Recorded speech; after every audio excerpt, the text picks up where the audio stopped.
Today, I'm bringing you a film with a story that blatantly defies morals and shatters conventional views, yet surprisingly won over audiences. Not only did it receive numerous five-star reviews, but it also garnered countless awards. What kind of emotions does this movie portray to evoke such reactions and be hailed as a classic? Let's dive into the 2004 Italian romance film Don't Move, also known as Don't Touch Me. Timo is a top surgeon. 15 summers ago, his car broke down on his way home, leaving him stranded near a village on the outskirts of the city. He found a bar and asked where he could get his car fixed.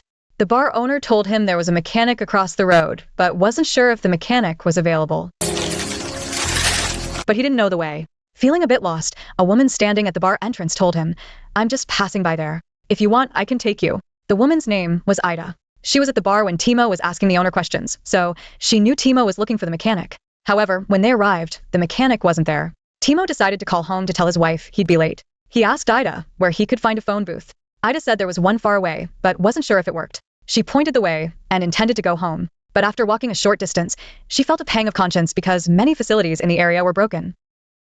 Thinking that Timo might end up running in vain, Ida turned to him and said, "Or you can come to my house to make a call. My house is not far from here." So, Timo followed Ida. Ida was wearing a red vest, a green short skirt, and her dyed hair was messily tied up. She wore faded high heels and carried a large floral cloth bag. Her face was painted with vulgar makeup, and when she spoke, you could see a gap in her front teeth. From her outfit, her habitual outward-turned feet, and slightly bent knees while walking, it was clear that this woman lived a hard and frugal life. Timo followed Ida through a series of unfinished buildings until they finally reached her home, a dilapidated building surrounded by other unfinished structures. Ida's home was almost bare, with only a few essential pieces of furniture visible against the decaying walls. The only slightly decorated room was the bedroom with the phone, but it still exuded a cheap slum-like atmosphere. Timo called home, but with no other choice, he returned to the bar to wait for the mechanic while organizing his work materials. The weather was extremely hot, and Timo wanted to buy a bottle of mineral water, but the bar had run out. Only chilled vodka and beer were available. Timo reluctantly chose vodka. One sip revived him a bit, but after a few more drinks, the alcohol hit him hard. Just as he was about to fall asleep, the mechanic finally arrived at the bar. Timo led the mechanic back to his car, and after the car was towed away for repairs, Timo stood alone under the scorching sun, feeling increasingly disoriented. Perhaps due to the alcohol, a sudden urge to retaliate against the damned weather and the terrible day arose in his heart. He remembered the destitute woman, Ida. He returned to her dilapidated home, using the excuse of wanting to make a phone call. Ida, without much thought, let him in. Seeing this kind-hearted woman, Timo felt conflicted but suppressed his urges and went to the bedroom to make the call. When the call connected and his wife's voice came through, Timo abruptly hung up. Coming out of the bedroom, Timo walked to the living room in a daze, intending to leave. But Ida, with her usual kindness, asked if he got through. Timo shook his head. Hearing Ida's voice, his last bit of rationality crumbled. He turned and grabbed Ida by the neck, pushing her against the wall. In a trance-like state, he assaulted her. Although Ida struggled initially, she had experienced such things in her childhood and knew resistance was futile, so she soon complied. Afterward, Timo hurriedly left Ida's house with his suit jacket. Even after returning to his seaside villa, Timo couldn't snap out of it. Timo's wife is a typical rich and beautiful woman. She comes from a good family, is highly capable, and very confident, but this also makes her quite domineering. Over time, Timo and his wife have fewer and fewer topics to talk about. When Timo came home late, his wife just asked him one question. Hearing that Timo had performed a difficult surgery, she didn't suspect anything. She then handed these were condolence letters from friends and family, as Timo's father had recently passed away. Looking at these letters, Timo thought of his father and felt even more depressed. His father was very violent and neglectful of the family, while his mother endured it all silently. Timo had gotten used to violence from a very young age. During dinner, Tim's father suddenly smashed a plate and said he was tired of everything, then left home. Tim was frightened by his father's angry tone, but kept quiet. Due to the day's events and memories of his father, Tim felt extremely exhausted and wanted to rest at home tonight. However, his wife insisted on attending a friend's birthday party. Even though Tim said she could tell them he was tired, his wife insisted that he would be happy once he got there. Reluctantly, Tim went along, but he didn't become happy as his wife had hoped. He just sat quietly, feeling out of place amidst the lively atmosphere. Meanwhile, his wife and her friends were having a great time, drinking and dancing, soon forgetting about Tim. Not long after, Tim went to find Ida. He asked for Ida's name and apologized to her, even kindly helping her carry things. He thought that he had been too drunk and upset that day, which led him to act violently towards Ida. However, when they arrived at Ida's home, he couldn't control himself and had relations with her again. Afterwards, he left some money, convincing himself it was just a transaction. But Timo never thought he would do such a thing and felt uneasy about it. One day, he asked a close colleague, "Have you ever hired a prostitute?" A colleague mentioned that there was once a time when Timo felt more at ease. Later, one night, Timo's wife went to a friend's birthday party, leaving Timo alone at home. Unable to resist, Timo went to see Ida again. Before leaving, Date suddenly called out to him and asked if he was hungry and wanted some noodles. Timur, as if guided by fate, stayed. While eating, he accidentally touched Date's hand, and his heart rippled. He was stunned for a moment before letting go of Date's hand, realizing he was losing control. To avoid this feeling of losing control, Timur soon suggested to his wife, "Let's have a child." He had been an orphan since childhood, and if they had a child, he wouldn't want the child to grow up in a single-parent family. This way, he wouldn't have to deal with Date anymore. At that moment, he was accompanying his wife shopping, and she was stunned for a moment before asking, "Are you kidding?" Timo said he wasn't joking, but his wife replied, "I don't know how to hold a baby, I'm scared." Because she wasn't ready to have a child, she had an IUD inserted, and they hadn't had children all these years. After she finished speaking, Timo fell silent, and she asked, "Why do you want a child?" Timo honestly replied, "Because I was an orphan, and I want to see a kite fly." Hearing this childish reason, his wife couldn't help but laugh and call him an idiot, but she didn't agree. Instead, she said, "We're fine as we are now." Then she threw a piece of clothing to Timo and told him to pay for it. Although his wife didn't agree to have a child, Timo decided to end his relationship with Ida. So, he found Ida again. Even though he felt tempted to make a mistake again while with Ida, he managed to resist. After explaining to Ida that he was married and wouldn't come again, Ida smiled and said, "It's okay. Why are you so worried?" Timo, stroking Ida's chin, couldn't answer and instead asked, "Do you often sleep with strangers?" He was well aware of Ida's allure, and Ida didn't seem to resist his actions like a typical woman. Instead of answering, Ida said, "I have to go to work." Timo asked, "What kind of work do you do?" Ida just smiled, deliberately letting Timo misunderstand her. Timo's earlier question clearly showed he thought she lived off money and sex. Ida didn't want to interfere in someone else's family, so he thought it was better to let Timo continue misunderstanding. But after truly cutting ties with Ida, Timo wasn't happy. Instead, he often felt troubled. So, when his wife went on a business trip, he sought out Ida again. When Ida came home from work, she saw Timo sitting on the sofa, looking at her intently. At that moment, Ida knew she couldn't resist Timo. This time, Timo and Ida finally shared a bed. No longer as rough as before, but rather tender and affectionate. Afterward, Timo lay on Ida and fell into a deep sleep. The next morning, when Timo woke up, Ida was already gone. He had fixed the screen door he had previously broken in his roughness and accidentally discovered that the money he had given to Ida was all kept in a jar, seemingly untouched. So when Ida returned with large bags of items, Timo asked her again, "What do you do for work?" This time, Ida truthfully said, "I clean hotel rooms. I'm a cleaner." When Timo saw the money, he suspected he might have misunderstood Ida. At this moment, hearing Ida say she was a cleaner, he had no doubts and even invited Ida to join him at a medical seminar. The seminar would last until the following Saturday, giving them several days together. Ida's agreed. But at the seminar, Timo couldn't stop thinking about Ida. He even lost focus during his speech because of her. Although Ida's status was awkward and he couldn't introduce her to his colleagues, Timo still arranged for Ida to sit not far from his table during meals, occasionally exchanging glances with her. At night, they embraced and slept together like a couple in love. After the brief, sweet trip, Timo returned home and unknowingly fell asleep on the sofa that night, without even taking off his shoes. The wife waited in the room for a while, but didn't see Timo come in. She found him in the living room and then, in a rare move, initiated intimacy with him. When Timo went to see Ida again, they lay on the ground tightly, embracing each other. Ida suddenly said to him, "Come whenever you want, once a month or once a year, but hold me tight." She also warned, "Don't play with me or I'll kill you." Ida knew Timo had a wife. Although she didn't dare to ask for formal status, she hoped for affection. She was born like a floating duckweed. Her mother passed away early, and her father had even molested her. For Ida, life was always full of hardships and twists. She had never experienced genuine affection. At this moment, Timo was unaware of Ida's past experiences. Seeing Date's serious expression, he just smiled and took it as a joke. Gradually, Timo visited Date more and more often. He even stopped wearing suits and started wearing casual t-shirts. Timo was having a great time playing with Ida's friends, but suddenly noticed Ida leaning against the wall, clutching her stomach in pain, her face covered in sweat, and blood unexpectedly coming from her lower body. Timo quickly took Ida to the hospital where he worked.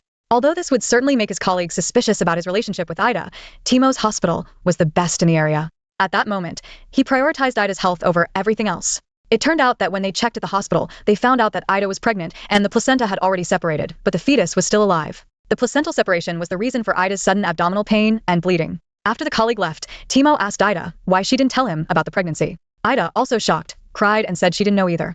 Because of Ida's pregnancy, Timo has been quite distracted lately. Whether at home or attending a party with his wife, he subconsciously held his phone, wanting to call Ida to discuss the child.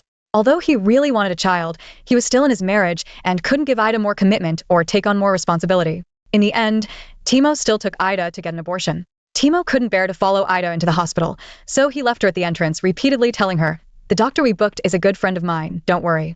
Ida quietly said thank you. Timo asked Ida if she wanted breakfast. Ida shook her head and got out of the car. Timo kept watching her through the rear-view mirror. As Ida walked, her high heels suddenly broke, and she fell to the ground, dazed and forgetting to get up. At that moment, Timo rushed over and asked what happened. Ida, still in a daze, said her heel broke and suggested they should have breakfast first. Timo suddenly said, "I won't take you inside. I'd rather lose my head than take you inside." With that, he took Ida away from the hospital, and the abortion was called off. When Ida fell, Timo realized he couldn't abandon the child. Coincidentally, his wife had to go to Germany, so Timo decided to personally check on Ida. While examining her, they chatted. Timo asked a lot about Ida's family and past. Ida mentioned she felt she was carrying a son. Meanwhile, Timo took the opportunity to occasionally take advantage of the situation. No matter how close he got, he was always obsessed with Ida's body. His wife went to Germany for several days. During these days, Timo stayed with Ida and even bought her a pair of red high heels. Ida loved the satin. Whenever they had free time, they would snuggle up in Ida's house. This house belonged to Ida's grandfather, but he sold it later, and soon Ida would have to move out too.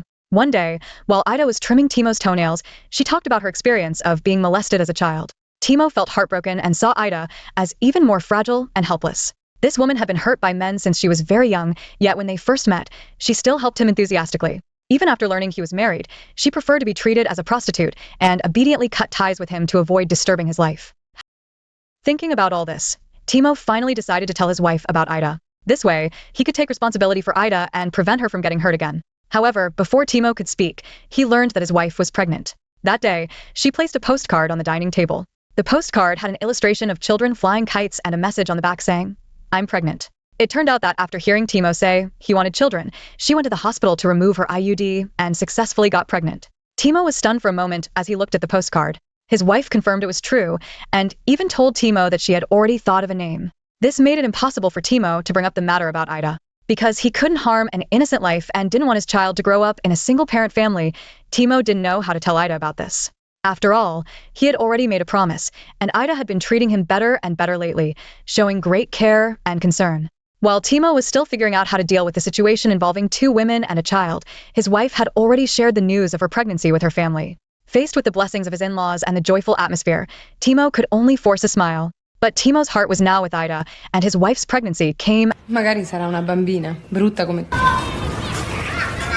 But now he is considering living with Ida. Even when he learned his wife was pregnant, he couldn't be too happy. He was on duty even during her prenatal checkup, rushing off to work as soon as his assistant called. Although his wife felt a bit disappointed, she was always proud and confident, so she didn't say anything. However, shortly after Timo left the ultrasound room, he was approached by Ida. Since Timo hadn't visited Ida for a long time, Ida felt uneasy and came to the hospital herself. However, Timo couldn't divorce his wife for the time being, and the hospital was crowded, so he couldn't communicate well with Ida. Especially since Ida was emotional, she started crying and quietly asked him, "Have you fallen out of love with me? Are you going to leave me?" This made Timo even more flustered as he tried to comfort her. To make matters worse, colleagues kept greeting Timo, so he had to tell Ida, "My wife is not well."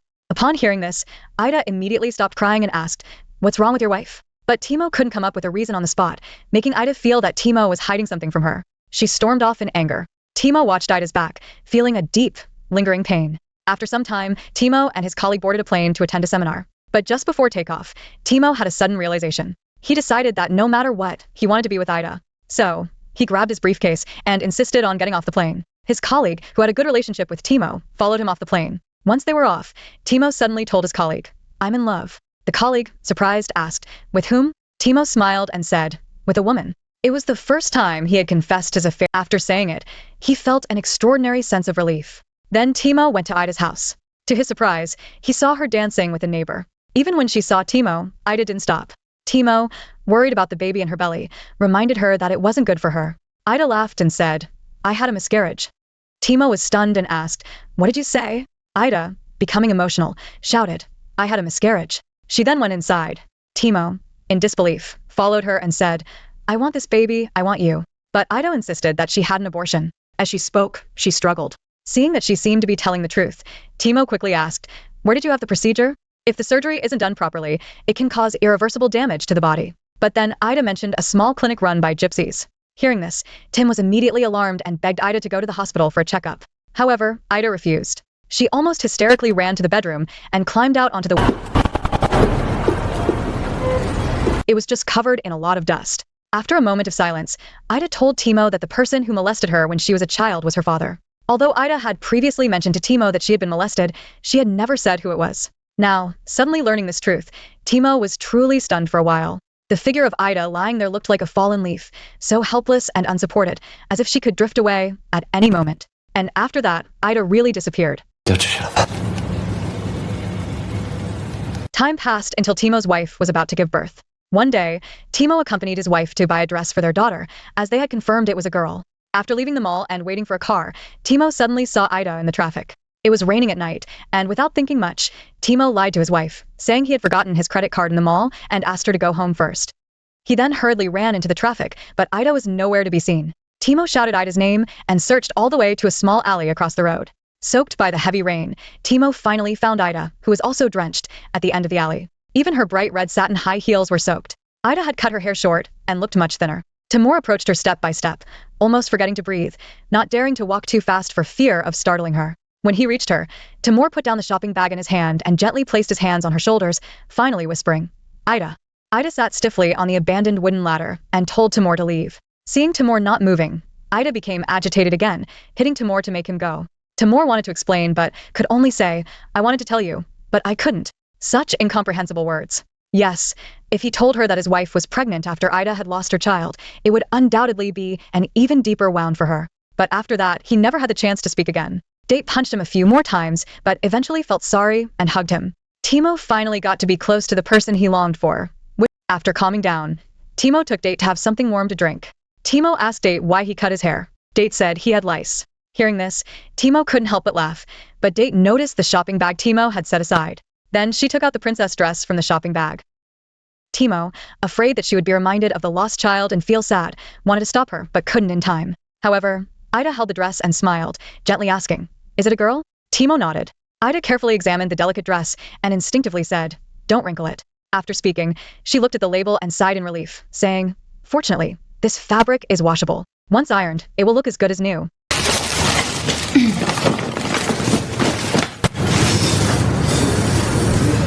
In the end, Ida couldn't help but use a handkerchief to wipe her nose. She then told Timo that before her miscarriage, she had gone near Timo's house and saw him getting out of the car, holding something and supporting his wife back home. His wife's hand was on her lower abdomen, and at that moment, Ida understood everything, which is why she had the abortion. Ida finished speaking with a smile on her lips. Seeing Timo's silence, she pretended to be carefree and said, "My life is just full of all kinds of suffering." After saying this, Ida waved her fist and smiled at Timo, her eyes pure and untainted. But Timo understood that she blamed everything on fate just to prevent him from feeling guilty. After finishing their drinks, Timo escorted Ida to the subway. As they were getting off the elevator, Ida stood in front of Timo with her back to him, finally shedding tears. She then told Timo that she was going back to her hometown. They walked to the subway passage, and Timo kissed Ida on the cheek. Ida was initially stunned, then suddenly turned and ran away as if being chased by a flood. Today, she saw Timo's wife's belly and knew she was about to give birth. She realized she shouldn't cling to this warmth anymore. A few days later, Timo's wife felt she was about to go into labor. Woke up Timo at night to go to the hospital. Timo packed the things needed for the hospital stay. He overheard his wife on the phone, arranging to meet someone at the hospital. After she hung up, Timo asked who she was talking to. He then found out that his wife had changed her obstetrician. Timo had previously arranged for a colleague to take care of her, but his wife wanted a female doctor. Timo asked, "Why didn't you tell me?" His wife, while looking for something, casually replied, "What's there to tell?" Timo was left speechless. Over the years, his wife had mostly made decisions on her own. Changing a doctor probably didn't seem worth mentioning to her. The wife's assertiveness and decisiveness gradually became the main reasons for their growing estrangement. The wife indeed gave birth to a daughter and named her Angela, a name she had decided on during her pregnancy. However, when she held her newborn daughter, she noticed that Timo wasn't as happy as she had imagined. That night, after waking up from a nap, she found Timo still watching TV. She finally called out to him and asked, "Are you happy?" Timo reluctantly replied, "Of course." But then he put on his coat and left, saying he had to work the night shift. The next day, after his shift, Timo went straight to Ida's house. Ida had already packed her things and was catching a train back to her hometown village today. Seeing Timo, she instinctively kept her distance. Timo told Ida about the birth of his daughter. Date also breathed a sigh of relief, leaned against the headboard, and asked, "Are you satisfied?" Timo curled his lips bitterly and said, "How can I be satisfied?" After saying this, Timo almost couldn't hold back his tears. He hoped that Date's child would be part of a family that included him. He wanted to communicate with his wife and make decisions together, rather than passively accepting the results every time. He knew that the life he wanted could be given by Date. So, he finally said to Date, "I can't live without you." Date sighed, then deliberately pinched his face and encouraged him, "Leave the unfinished building. Leave the rainy city." As they traveled through the countryside, the view opened up with occasional settlements. The scenery was beautiful. Sitting next to Timo, Ida's sadness gradually faded. She couldn't help but hum along with the music playing in the car, as if this trip was a vacation with Timo rather than a farewell. While waiting for a train to pass through a small town, Timo suddenly noticed that Ida felt hot, as if she had a fever. Since it was getting late, they decided to stay overnight in the town. At the town's hotel, Timo first took Ida to have dinner. During the meal, Timo suddenly mentioned that he could teach her nursing skills. They could go to Africa or Ida's hometown to open a clinic, as those places always need doctors. He was confident that he could train Ida to become a professional nurse. Hearing this, Ida realized that Timo planned. So, with a gentle smile, she shook her head and told Timo to think about himself, especially since their daughter was just born. But Timo replied that this was him thinking about himself, and that he had to do it. This was the first time Timo was determined to pursue his ideal life, no matter what. Seeing Timo's resolve, Ida's eyes welled up as she quietly watched him. Seizing the moment, Timo, in a serious tone mimicking a wedding officiant, asked Ida, "Will you love and respect Timo for the rest of your life, for better or worse, till death do you part?" Ida smiled at Timo for a while and finally said, "I will." Timo then looked down at the food on the table and said, "Then, in the presence of this wine, hot soup, and cheese, I declare us husband and wife." Hearing this, tears glistened in Ida's eyes as she raised her glass to drink with Timo, despite their late meeting. It wasn't even romantic at first, but Timo's decision made her feel a love she had never felt before. After drinking, she thanked Timo, and Timo smiled and thanked her too. For Timo, who was neglected by his parents as a child and ignored by his wife as an adult, it was Ida who made him feel needed and brought more joy and meaning to his life. But then Ida started coughing. Timo called the waiter and said, "My wife is sick. Please prepare a room." Ida was stunned to hear him call her his wife. She didn't expect Timo to truly consider her his wife. All the hardships of her life seemed to be soothed by that one word, wife. Unfortunately, Ida never got to see the day when Timo would return to their hometown to open a clinic with her. That night, she suddenly experienced unbearable abdominal pain, shivering on the bed and unable to utter a word. Timo hurriedly took her to the hospital, but the town's medical facilities were poor and there were no good doctors. Timo, disregarding the rules, directly took the nurse to the operating room. Although someone tried to stop him, seeing his professionalism and Ida's critical condition, they cooperated with Timo. Later, Timo recalled that he had been afraid of blood since childhood. During anatomy classes, he would always stand at the back. To overcome this fear, he often cut his palm with a blade to force himself to get used to the sight of blood. He had performed thousands of surgeries, but when he operated on Ida, the blood flowing from her body still made him dizzy. He didn't know where people go after they die, so he prayed to God for help because if Ida died, all the trees, dogs, and rivers would follow her. Ida's small body was gently lifted onto the operating table. After the surgery, Timo felt utterly exhausted. Ida slept deeply and woke to find Timo by her side, drinking water. Hearing Ida say she was thirsty, Timo quickly dampened a cloth to moisten her mouth. But as Ida became more conscious, she felt worse. She trembled and moaned in her hospital bed. Due to an improperly handled miscarriage, Ida developed pelvic peritonitis. By the time it was diagnosed, her pelvis was already decayed. Despite Timo removing Ida's uterus, it couldn't save her. She died next to Timo with a smile. The next day, the town's priest brought a coffin. Before the priest arrived, Timo had already dressed Ida in a beautiful black dress. But after the priest sealed the coffin, Timo noticed that one of Ida's shoes was left outside. Poor Ida couldn't even take her favorite shoes with her. Watching the priest drive away with Ida, Timo trembled with tears. After Ida left, Timo returned to his wife. He raised his daughter, Angela. 15 years later, Angela had a car accident and suffered a severe head injury, putting her in critical condition. Timothy anxiously waits outside the operating room after hearing the news. He opened the window to get some fresh air, but suddenly saw a woman downstairs dragging a chair to the hospital corridor intersection. The woman was wearing a black dress, had short hair, and carried a large floral bag. She was wearing red high heels. After recognizing her shoes and bag, Timo hurriedly closed the window. It was Ida. Timo sat back on the chair outside the operating room and recalled his encounter with Ida, smiling unconsciously. As Timo was lost in his memories, it suddenly started raining outside. He returned to the window and saw that the figure was still sitting at the intersection. Fearlessly enduring the storm, she silently stayed by his side, protecting his daughter until the storm passed. When a colleague opened the door to the operating room with tears in their eyes and nodded at Timo, Angela was out of danger. Downstairs, Ida took out a makeup mirror from her bag and looked towards the second floor. It seemed she also heard the conversation between Timo and his colleague. Learning that Angela's vitals were stable, she finally showed a relieved smile.